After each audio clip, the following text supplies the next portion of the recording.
Narito ako, naghihintay sa ilalim ng mga bituin na minsan nating pinangarap.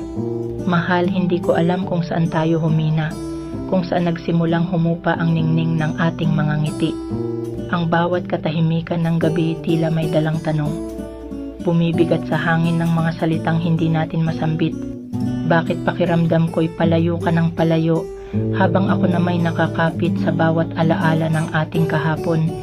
Kahit nakaharap sa pinto, patuloy akong humihiling na baka, sa huling sandali, ang iyong mga hakbang ay bumalik sa akin. Bago tuluyang magsara ang pintuan, maaari bang bigyan natin ng pagkakataon ang bawat luhang nagpatatag sa atin?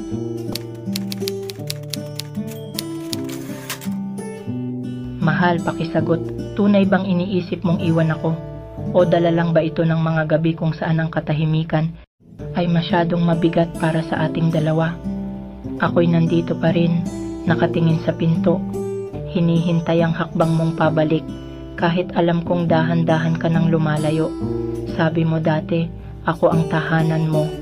Pero bakit ngayon, parang ako na lang ang humahabol sa bawat sandali? Nagtatanong, nagdududa, kung ako pa ba ang laman ng mga panalangin mo? Saan tayo nagkamali, mahal? Saang sulok ng ating kwento nagkahiwalay ang ating mga puso? Dahil ako, pilit kong ibinabalik ang mga araw na puno ng saya, samantalang ikaw, tila ba napagod na sa pagbubuo ng ating mundo? Huwag mo akong iwan nang hindi man lang tayo nag-uusap. Kahit isang beses lang, pakinggan mo ang tibok ng puso ko na sa kabila ng lahat ay nananatili para sa'yo.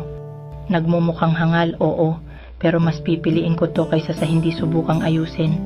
Kung magpapasya kang umalis, tanungin mo muna ang puso mo. Baka naman may natitirang sagot sa mga tanong natin.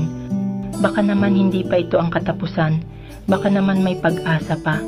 Pero kung sa huli, wala na talaga.